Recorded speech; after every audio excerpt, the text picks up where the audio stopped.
మరి పురుషుల్ని టార్గెట్ చేసి చంపిన పరిస్థితుల్లో భారతీయ మహిళకు ప్రతీక అయిన ఆ బొట్టుకి ప్రతీకగానే ఇవాళ ఆపరేషన్ సింధూర్ పేరుతో ఇవాళ ఆపరేషన్ చేపట్టింది. సో మోడీ గారు అలా ఇండియన్ ఆర్మీ ప్రపంచంలో స్త్రీకి ఎక్కడ లేని గుర్తింపు భారతదేశంలో బొట్టుతో ఉంది మేడం. అది మన సెంటిమెంట్ అది. కాబట్టి అది నిరూపించడం ఇవాళ. అవును. సో దాంతోనే సమాధానం చెప్పాము. ఆ సింధూర్తోనే సమాధానం చెప్పాము. ప్రతి స్త్రీ కూడా ఇవాళ ప్రతి భారత స్త్రీ గర్వంగా చెప్పుకుంటోంది. కాబట్టి ఈ దాడుల గురించి మీరేం చెప్పదలుచుకున్నారు? ఎస్పెషల్లీ 9 ఉగ్రవాద స్థావరాలు ఎక్కడ కూడా ఇక్కడ ఇంకోటి మనం ఆలోచించాల్సింది ఏంటంటే ఇండియన్ ఆర్మీ అక్కడ లోకల్గా పాకిస్తాన్లో ఉన్న సామాన్య ప్రజానికాన్ని ఎక్కడా టార్గెట్ చేయలేదు. కేవలం ఉగ్రవాదుల్ని, ఉగ్రవాద స్థావరాల్ని మాత్రమే టార్గెట్ చేసి వాళ్ళని మాత్రమే మట్టుబెట్టింది. ముందుగా టీవీ ప్రేక్షకులకు మరియు ప్రారంభించలకు మీకు గుడ్ ఈవినింగ్.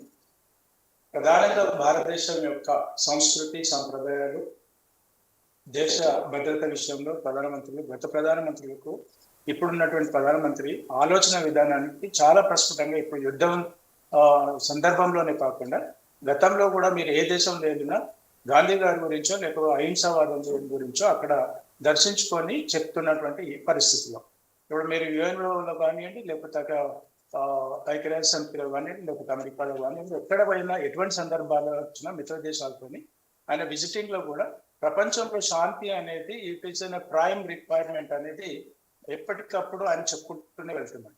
అదేవిధంగా గాంధీ గారి చరిత్రను బాగా అవలోకనం చేసుకున్నటువంటి వ్యక్తి ప్రధానమంత్రి మోడీ గారు.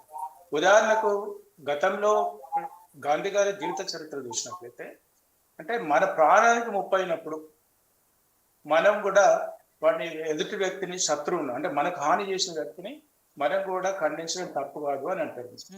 ఇవాళ మోడీ గారు కూడా ఈ 140 కోట్ల దేశ ప్రజల యొక్క సార్వభౌమాధికారం కావచ్చు, వాళ్ళ సమగ్రత కావచ్చు, వాళ్ళ సెక్యూరిటీ కావచ్చు చూడాల్సిన బాధ్యత ఆయన వాళ్ళ ఒక ప్రధానమంత్రిగా, ఒక దేశ రక్షకుడిగా ఆయన నిర్ణయం తీసుకున్నాడు.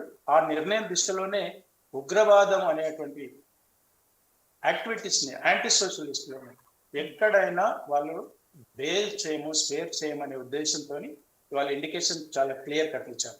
అదేవిధంగా మీరు ఉగ్రవాదులకు తీసుకోండి, ఉదాసీనంగా వ్యవహరించే వ్యక్తుల భిన్నాభిప్రాయం ఎలా ఉంటుందంటే ఉగ్రవాదులకు చేతగానితనము ఓన్లీ కామన్ మెన్ టార్గెట్ చేస్తారు. ఉదాసీనత ఉన్నటువంటి వ్యక్తులు, పరిపాలకులు, పరిపక్వత కలిగిన వ్యక్తులు ఎప్పుడు కూడా అన్ని యాంగిల్లో ఆలోచించి అంటే ఒక క్రెడిబిలిటీ పోకుండా, ప్రజల యొక్క అభిమానం పోకుండా, ప్రజల యొక్క దేశం యొక్క క్రెడిబిలిటీ పోకుండా చూసుకోవాల్సిన బాధ్యత ఒక గౌరవ ప్రధానమంత్రి ఉంది. కాబట్టి is doing his best as per my knowledge. అయితే మీరు ఉగ్రవాదులు పెద్దలు అంబాసిడర్ గారు, వినోద్ గారు చెప్పినట్టుగా ఆ యూజ్లెస్ ఫెలోస్ ఎవడైనా చెప్తారు, ఏం చేస్తారు అని ఇంకొక కామన్ మెన్ అన్ఎక్స్పెక్టెడ్ ప్లేస్ లో యాంటీ సోషల్ యాక్టివిటీస్ లో ఒక 4 5 సూసైడ్ స్క్వాడ్, సూసైడ్ బాంబర్స్ ఉంటారు. వాడు ఒక 10 మందిని చేస్తారు. ఈ 140 కోట్ల జనాభాలో వాడు 10 మందిని చేసేసి నేను ఉన్నాను ఏదో ఎగ్జిస్టెన్స్ చూపించుకొని అదొక చర్చ జరగాలి. ఇవాళ వాస్తవానికి 28 మంది దేశ పౌరులు ఒక హిందూ మతవాదంతో చంపేసినటువంటి వ్యక్తులు బాధాకరమే. కానీ వాడు ఏం చేయగలుగుతున్నాడు? ఉగ్రవాదులు 28 మందిని చంపుతాడు, ఇంకో 280 మందిని చంపుతాడు. అంతే, వాడు ఎగ్జిస్టెన్స్ చూపించుకోవాలని తప్ప is not going to survive anymore. That is first clear. ఉదాహరణకు ఇప్పుడు పెద్దలు అన్నట్టుగా వెంకటరెడ్డి గారు కూడా చెప్పినట్టుగా, లేకపోతే ఇంత గిరిధర్ గారు చెప్పినట్టుగా, ఇప్పుడు భారతదేశం యొక్క ఎకానమీ, భారతదేశం యొక్క ability and stability compare to last 70 సంవత్సరాల స్వతంత్ర భారతదేశంలో మన దేశం యొక్కటువంటి అడ్మినిస్ట్రేషన్ అనుకోండి, గవర్నమెంట్ కేపబిలిటీ అనుకోండి, ఇట్ హాస్ ఎన్హాన్స్డ్ అనే 100%. వాటన్నిటిని వేరు చేసుకుంటున్నటువంటి తరుణంలో ప్రజలకు ఒక భద్రతా భావం కల్పించాల్సిన బాధ్యతతోని ఎవరైతే చూస్తున్నారో, ఆశతో ఎదురు చూస్తున్నారో వాళ్ళకు ఒక వేగుచుక్కలాగా నరేంద్ర మోడీ గారు కనిపించారు. ఉదాహరణ చెప్తారు అంటే భారతదేశం మనం చాలా, మీరు కూడా విజయ గారు, మీరు కూడా ఒక మంచి సీనియర్ జర్నలిస్టులు అయితే మీ మీద కూడా కొంతమంది దుష్ట శక్తులు ఉంటాయి. నా ఎదుగుతున్నట్టే నా మీద కూడా కొంత దుష్ట శక్తులు ఉంటాయి. పక్కోడు, పక్క ఛానల్ వాడు, పక్క ఊరోడు, పక్క రాష్ట్రం. ఇదే విధంగా ఇట్స్ ఎ కామన్. ఎనిమీస్ ఎప్పుడైతే మనం ఎదుగుతుంటామో ఎనిమీస్ ఆటోమేటికల్ గా రూట్స్ లాగా, ఒక ట్రీ ఎదుగుతుంటే రూట్స్ ఎట్లయితే పెరుగుతాయో ఈ దేశ వ్యవస్థలో ప్రపంచీకరణలో కూడా ప్రజాస్వామ్యంలో యాంటీ సోషలిస్టులు పెరుగుతూనే ఉంటారు. సో వాటిని కూడా వేగకనుతో చూడాల్సిన బాధ్యత ప్రతి ఒక్క నాయకుడికి ఉంటుంది. అదేవిధంగా మీరు ఒక చిన్న ఎగ్జాంపుల్ ఇస్తాను. అంటే దేశ భద్రత, దేశ వాణిజ్యం అనే విషయాన్ని కంపేర్ చేస్తే పాకిస్తాన్కి మనము సుమారుగా 640 మిలియన్ US$ ఎక్స్పోర్ట్స్ మనం చేస్తాం. అదేవిధంగా పాకిస్తాన్ నుండి మనం తీసుకుంటే నాట్ మోర్ దెన్ 40, రఫ్లీ ఒక $40 మిలియన్ మనం ఇంపోర్ట్ చేసుకుంటాం. అంటే మన వ్యాపారమే పాకిస్తాన్కి ఎక్కువైతుంది. ఉదాహరణ పక్క దేశం ఉన్నటువంటి కవ్వింపు చర్యలు డైరెక్ట్ ఇండైరెక్ట్ గా లోపాయికారికంగా అటు శ్రీలంకకు అటు లేకపోతే పాకిస్తాన్కు ఏదో రకంగా ఆర్మ్ ఫోర్స్ సప్లై చేసుకుంటూ, డబ్బులు సప్లై చేసుకుంటూ, లేకపోతే నేనుండాలి అని వెనకాల ఎదురుగానే ఒక తీరు టీవీ ముందు వచ్చి ఒక తీరు మాట్లాడతారు, వెనకాల మాత్రం గోతులు లేవేటువంటి చైనా వాళ్ళకు కూడా even China 117 billion US$ import మన దగ్గర అవుతుంది. మన దేశం నుండి 147 బిలియన్ US$ బిజినెస్ మనం అక్కడ చేస్తుంది. But still the Indian government, అంటే ఇలా పార్టీ కాదు, ఇండియన్ గవర్నమెంట్ ప్రెసిడెంట్ మోడీ గారు ఇవన్నిటిని పక్కన పెట్టుకొని కూడా ఇవన్నిటిని అంటే వ్యాపార పరంగా మనమే చైనాకు ఎక్కువ ఎక్స్పోర్ట్ చేస్తున్నాం, మనమే పాకిస్తాన్కి ఎక్కువ ఎక్స్పోర్ట్ చేస్తున్నాం. అయినా కూడా వ్యాపారం ముఖ్యం కాదు, ఇక్కడ దేశ భద్రత ముఖ్యము అనే ఒక కాన్ఫిడెన్స్ ని ప్రజల్లోకి తీసుకెళ్ళేది. అందులో చాలా సఫలీకృతమయ్యారు. ఇప్పుడు మీరు అన్నారు ఎంతమంది సింధు నదీ జలాలు ఆపేశారు అంటే, సింధు నదీ జలాల పరివాహక ప్రాంతంలో అక్కడ ఉన్నటువంటి లక్షలాది మంది రైతాంగం కావచ్చు, లేకపోతే అక్కడ ఉన్నటువంటి మెయిన్ సిటీస్ వాటర్ సోర్స్ అనుకోండి. పాకిస్తాన్ జీడిపి మీద 19.5 జీడిపి రేట్ ఎఫెక్ట్ ఉంటుందండి సింధు నదీ జలాల పరివాహకం నుండి కనుక కట్ చేస్తారు. అంటే ఈ 75 సంవత్సరాల స్వతంత్ర భారతదేశంలో మనం ఎన్ని వనరులను కోల్పోయినాం, ఎంత ఒక స్నేహపూర్వకమైనటువంటి వాతావరణంలో మనం వాళ్ళని బతకనిచ్చామో కూడా వాళ్ళకి ఆ మాత్రం సోయి లేని పాకిస్తానీలు అంటే ప్రధానంగా పరిపాలకులు ముషరఫ్ గారు వచ్చి ఒక రకంగా మాట్లాడతారు, ఇంకోరు వచ్చి ఇంకోరు మాట్లాడుతుంటారు. ఇప్పుడు భారతదేశం చేసింది ఏంటి అంటే పాకిస్తాన్ మీద యుద్ధం కాదు. నేను 100% మన వినోద్ గారితో ఏకీభవిస్తాను. ఎందుకంటే యుద్ధం కాదు, మనము యుద్ధం ఎవరితో చేస్తాం, మనకి ఎక్కడేం పని లేకపోతే అది చిన్న దేశం అనో లేకపోతే శత్రు దేశం అనో మనం పోయి మన యుద్ధం చేయలేం. మన మీద ఎవరినైతే చంపారో, మన ప్రజల్ని ఎవరైతే చంపారో, మన మతాన్ని అడిగి ఎవరినైతే చంపారో అటువంటి శత్రువులనే చంపామంతే. It's very clear indication. అదే విధంగా ఇవాళ పాకిస్తాన్ కూడా ఎంత దరిద్రము, ఎంత సిగ్గుమాలిన చర్య అంటే కొన్ని విజువల్స్ వచ్చాయి. జైషే మహమ్మద్ ఉగ్రవాదుల మృతదేహాలను ఎవరైతే ఈ దాడిలో చనిపోయారో బహవల్పూర్లోని విక్టోరియా హాస్పిటల్ నుండి అంత్యక్రియల స్థలానికి మున్సిపల్ ట్రాక్టర్లలో తరలిస్తున్నారు. దాంట్లో ఆ ఉగ్రవాదుల శవాల మీద, శవపేటికల మీద ఆ దేశానికి సంబంధించిన జాతీయ జెండా కప్పారు. అంటే ఒప్పుకుంటున్నట్ట వీళ్ళు మాకు సంబంధించిన వాళ్ళే, మా దేశస్తులే, మేమే వీళ్ళని పెంచి పోషిస్తున్నామని డైరెక్ట్ గా ఒప్పుకుంటున్నట్టు కదా. విజిత గారు, అది ఒక్కటి ఏంటంటే ప్రతి ఒక్క పరిపాలకుడు ఏదో ఒక రకమైనటువంటి స్వార్థపూరితం ఉంటుంది. ఇప్పుడు మీరు ఈ రాష్ట్రం తీసుకోండి, ఈ దేశం తీసుకోండి, పక్క దేశం తీసుకోండి, ఎవరైనా తీసుకోండి, ప్రభుత్వాలు ఎలా నడిపిస్తూ ఉంటాయంటే ప్యారలర్ గవర్నమెంట్ నడిపించేటువంటి అసాంఘిక శక్తుల్ని పెంచి పోషిస్తుంటారు. ఎందుకు?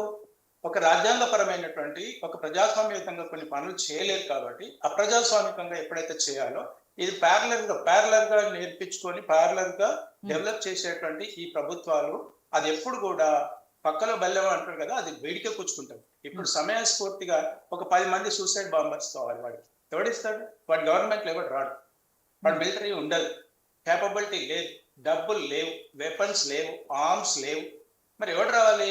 ఆవేశంతో మేము ఉన్నాము, పాకిస్తాన్ నుండి కాంట్రిబ్యూట్ చేసి ఒక 10 మంది సూసైడ్ బాంబర్స్ పోవాలి అని అంటే ఎవడు పోవాలంటే అటువంటి అసాంఘిక శక్తులను ఏదో ఎమోషనల్ గా ఎంకరేజ్ చేసి వాడి కుటుంబాలకు ఏదో డబ్బులు ఇస్తాం, 1 కోటి రూపాయలు ఇస్తాం, 5 కోట్లు ఇస్తాం అని అంటే 10 మంది వస్తారు. 10 మంది వచ్చేసి ఇండియాలో ఒక 20 మందిని చంపేస్తే పాకిస్తాన్ మేము ఉందాం, ఈ భూ ప్రపంచంలో మేము ఉన్నాము అని అందరూ మాట్లాడుకోవాలి అనేటువంటి చేసేటువంటి దుశ్చర్య, పెరికి చర్య, చేతగాంతనం.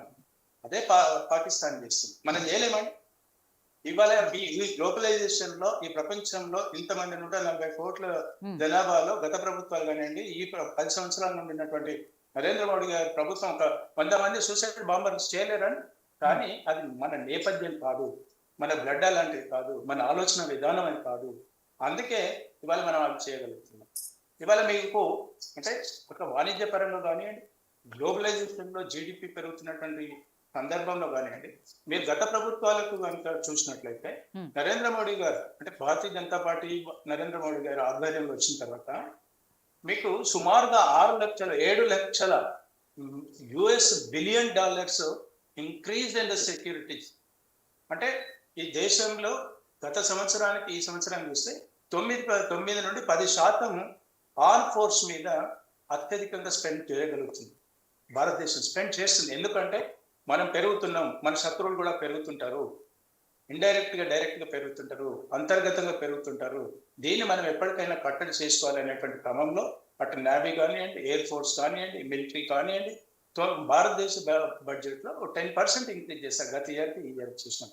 అంటే ఇవన్నీ నేను ఎందుకు చెప్తున్నాను విజిత గారు, ఇలా భారతదేశం పాపులేషన్ తో పాటు, డబ్బులతో పాటు, మనకు సంఖ్యాబలంతో పాటు, వాణిజ్యంతో పాటు ఆర్మ్ ఫోర్స్ కూడా సెక్యూరిటీ కూడా పెంచుకోవాలి అనేటువంటి ఆలోచనతోని తప్పకుండా వాళ్ళ బాధ్యతను నిర్వహిస్తున్నారు, ఇంకా కూడా చేసుకోవాలి.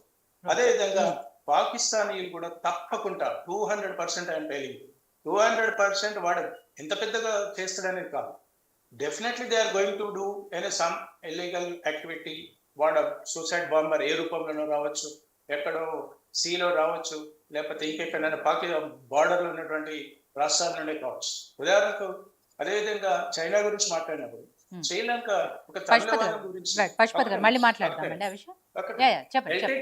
ఎల్టీటీ శ్రీలంకలో ఎల్టీటీ ఉంది. ఎల్టీటీ సెనైడ్ వేసుకుని ఇట్లా నిమిషం ఫ్రాక్షన్ ఆఫ్ 1 minute లో వాళ్ళు ఆత్మహత్య చేసుకునేటువంటి తెగల్ని కూడా మొత్తం ఎందుకు ఎరాడికేషన్ చేసుకుంటాం అంటే అది just because of the China ద్వంద్వ వైఖరి. అంటే శ్రీలంకలో వాళ్ళకి ఆర్మ్ ఫోర్స్ ఇచ్చి డబ్బులు ఇచ్చేసి ఆ దేశంలో ఉన్నటువంటి అశాంతి అనే రూపంలో వచ్చేస్తే అక్కడ ఉన్నటువంటి ఆ ఫైనాన్షియల్ వెసులుబాటును తీసుకొని వాళ్ళకు ఉన్నటువంటి కుక్కకు బిస్కెట్ వేసినట్టుగా వాడు శ్రీలంక నుండి వాళ్ళు ఇండియాకి రావాలనేటువంటి ఉద్దేశంతో వాడు చేసినటువంటి దుశ్చర్య దందలి. అంటే పెద్దలు చెప్పినట్టుగా వెంకటరెడ్డి గారు కానివ్వండి, వినోద్ గారు కానివ్వండి, అంటే అందరు ఎక్స్పర్ట్స్ ఉన్నారు ఈ మీటింగ్ లో. అదే ఇదంతా దేశం యొక్క సార్వభౌమాధికారం కోసం, దేశ ప్రజల కోసం. ఇవాళ భారతదేశం యొక్క ఒరవడి చూసినా, భారతదేశం యొక్క ఆలోచన విధానం చూసినా మనం యుద్ధం చేసేటువంటి ఆలోచన లేదు. కానీ మనము ఒక మంచి సానుకూలమైనటువంటి వాతావరణం ఉండాలి అని అనుకుంటే మన చేతకాంతరంగా తీసుకుంటున్నారు కాబట్టి మనం కూడా చేర్పాలనేది ఒకటి. ఇంకోటి ఇంతమంది అన్నారు మీరు, ఈ దేశంలో అంతర్గతమైనటువంటి దుర్మార్గులు అంతర్గతంగా ఈ రాష్ట్రంలో, ఈ దేశంలో, ఈ ప్రాంతాలలో ఈ గాలి నీరు తాకుంటూ పీల్చుకుంటూ బతుకుతున్నటువంటి దుర్మార్గులకు కూడా ఇది ఒక చెంపపెట్టు. అంటే గవర్నమెంట్ ఆఫ్ ఇండియా ఏదైనా నిర్ణయం తీసుకుంటది, అందుకని వీళ్ళు నోరు మూసుకొని కన్ను మూసుకొని ఉండాల్సిన పరిస్థితి వచ్చింది. లేకపోతే వీళ్ళని కూడా యాంటీ సోషలిస్ట్ కింద ఫస్ట్ ఈ దుర్మార్గులను పెట్టాలి. ఎందుకంటే హైదరాబాద్ ట్యాంక్ బండ్ మీద జెండాలు వేసుకుంటూ ర్యాలీలు తీస్తుంటాడు, ఒకడోమో 15 నిమిషాలు టైం అంటాడు. అసలు ఈ దొంగన కొడుకుల్ని ఫస్ట్ యాంటీ సోషలిస్ట్ కింద కన్సిడర్ చేసి ఒకలాంటి ఈ బాంబు అందులో 9 వేసారు, 9 ప్లేస్లలో ఒక ప్లేస్ లో ఇట్లనే వీళ్ళందరినీ కూడా తీసుకుపోయి కట్టేసి అందులో వేస్తే కానీ ఈ కొడుకులు నోరు మూసుకోరు. ఎందుకంటే ఈ భారతదేశంలో అన్ని మతాలు ఉన్నారు, అన్ని కులాలు ఉన్నారు, అన్ని ప్రాంతాలు ఉన్నారు.